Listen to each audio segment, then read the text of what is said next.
that was the chorus. Now leaving the chorus.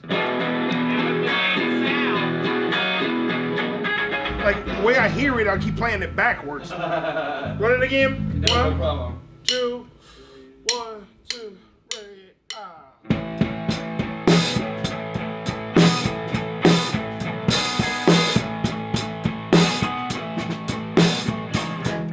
All right, we made it to night 6 at Earthship Records.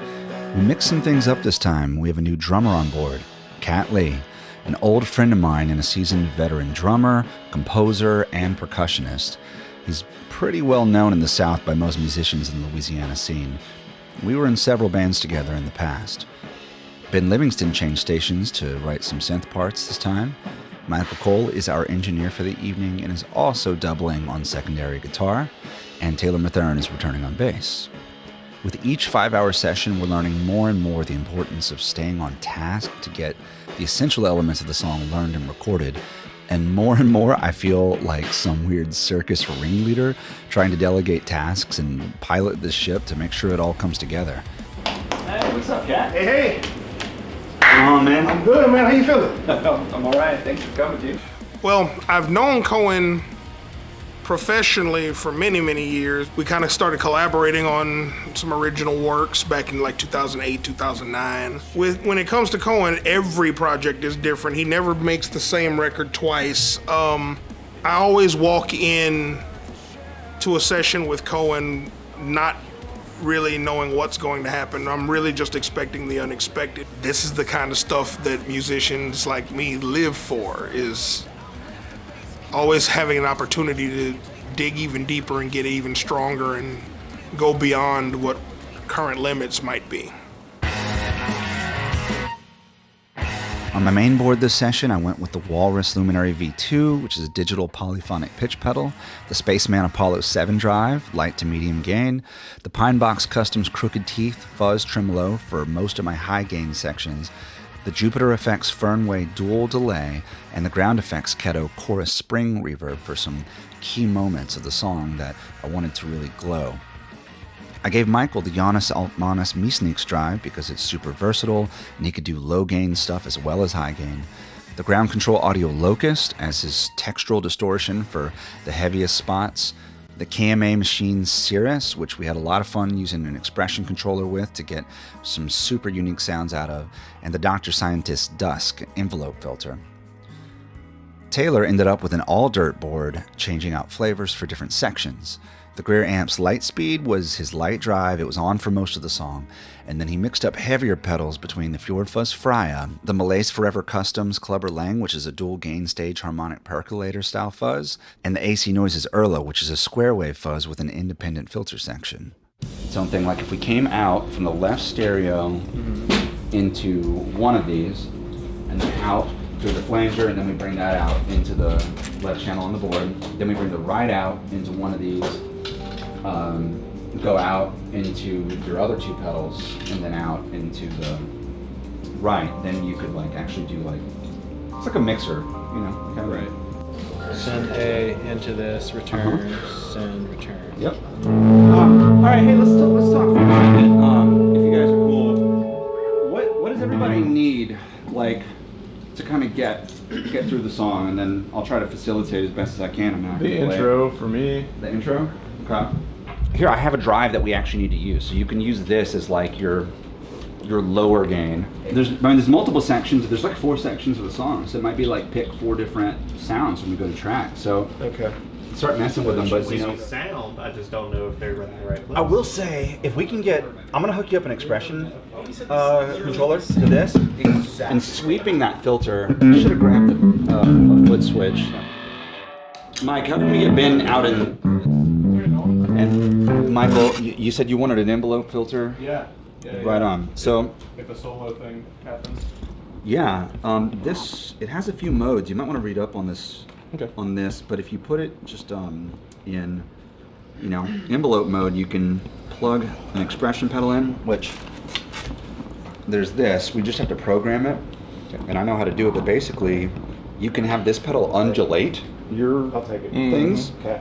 Probably not what you want to do with this particular pedal, but what you could do is just have it in A to B mode, which is where you set the position for A, so then you set the filter at the top. Oh, yeah. Then you set the position for B, and you set it down, and then you turn this, and this controls the rate now. And so when you click it, if it's like here, it'll go. How fast it rates, how fast it goes from A to B. Gotcha. Cool.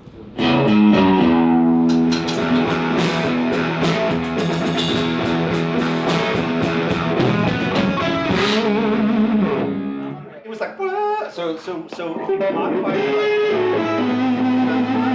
no, man, I like the first thing that you did better. It's like, yeah, and then.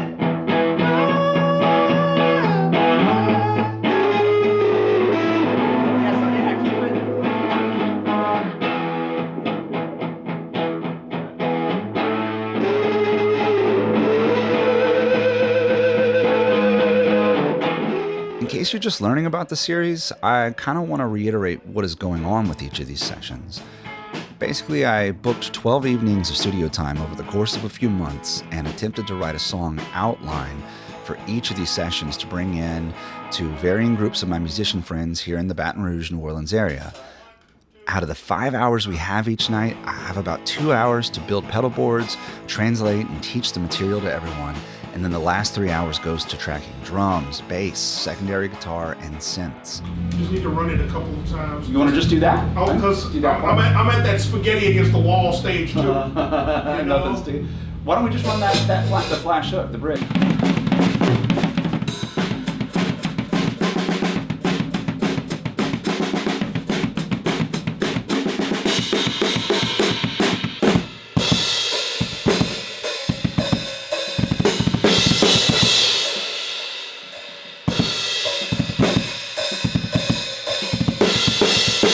Cool. I think let's take it from just the chorus, and then the only thing that I want to make sure that we have is just more consistent wash.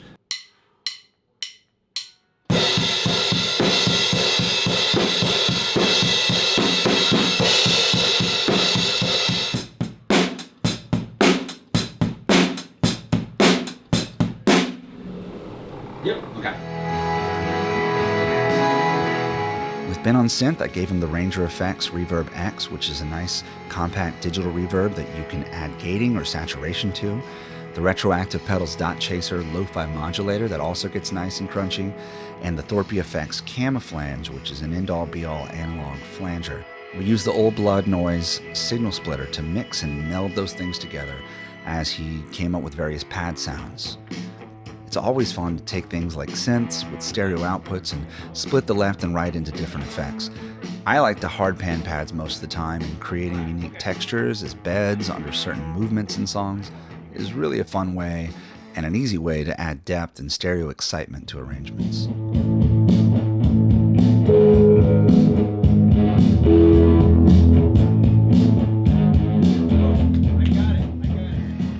No, yeah, this is a really heavy driving song.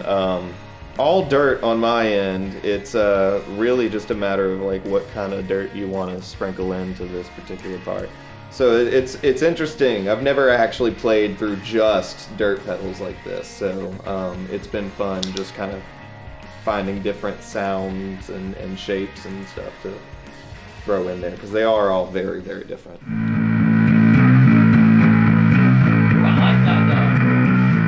Yeah, really so nice. One with just that and then one real it's got a nice gate. So I want you to run me through what you're using the different dirt pedals for. Okay. And then play them and then play a little bit with each one. You know? Yeah, so compressor on all the time, and then first with the light speed from Greer amps just to get like a bit of a fat and a little drive. You're leaving that on the whole time pretty much, right? Pretty much the whole time. That's first in your chain? Yeah, first in the chain. Yeah. It's kind of driving the other pedals, right? Yeah, and it's just got a really nice tone to it as an overhead pedal. I know, it sounds great. When I want just a little bit more like kind of a tacky fuzz, go with the Fjord fuzz. Nice. That's the Freya. So it's not doing, a crazy amount with. Well, you don't have it super high gain right now. Yeah, it's got a lot. Take off the filter. Yeah, take off the fuzz, he said.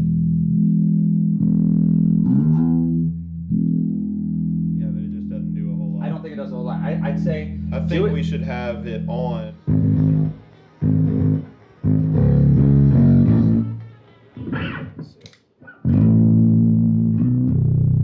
Could also just like keep it light. To offset the limitations of this being rushed, we always capture dry DI signal for guitars, bass, and keys so that I can reamp later with more time to curate sounds. I also save final tracking of my own guitar parts until I can really polish things and not make super rushed decisions at my home studio space.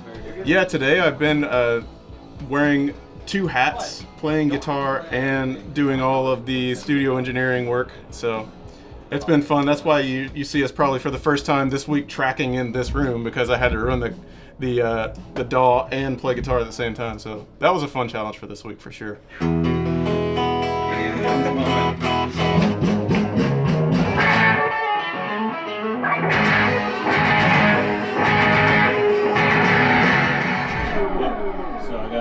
I love this sound. So we did find that. That's pretty cool.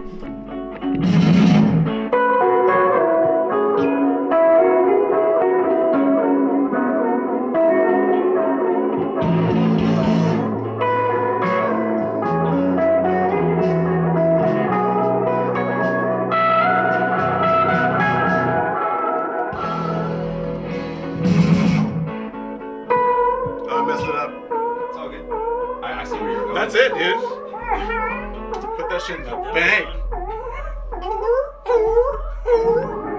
Oh. Are you going to have another section where you do something heavy that we can use the locust in? Because I can just get you gained up with the mesh snakes. Like,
Hey, all right.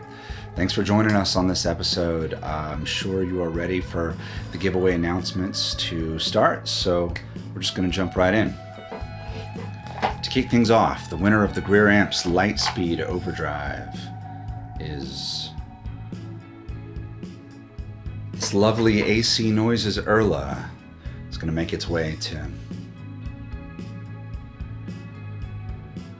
the Ground Control Audio Locust Distortion.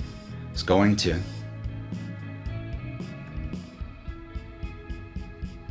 The Janus Altmanus Me Sneaks Overdrive, going home to. And the Malaise Forever Customs Clubber Lang Harmonic Percolator Dual Gain Stage Fuzz is going to. All right, and of course, I'm sure you're ready for me to announce the grand prize winner. Episode 6's winner is...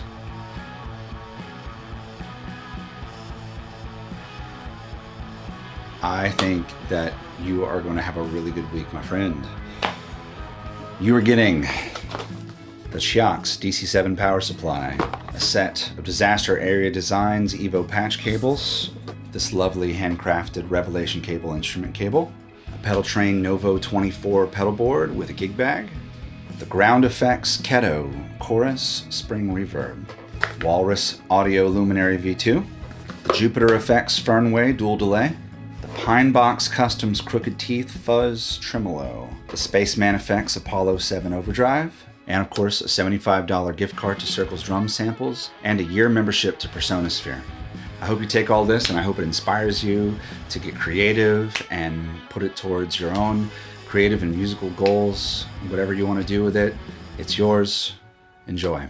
Thanks so much everyone for tuning in and for checking out the series. Episode 7 will be just around the corner. Thank you for patience with some of the delays that we've had. It's a lot of work. We've had a lot of roadblocks come in our way, and I'm only one person who has to handle the majority of the editing and mixing and assembling and writing and most of what goes into all this. So I really do appreciate it, and of course I appreciate everyone who is helping on the series, our editors for the part 2 episodes, the team Blue Cassette, everyone that sent in a message with kind words or left a thoughtful comment, everybody that's participating in the series, and of course all of the builders and the companies that have been so cool to sponsor and make this happen. So we'll see you soon on episode 7. Take care.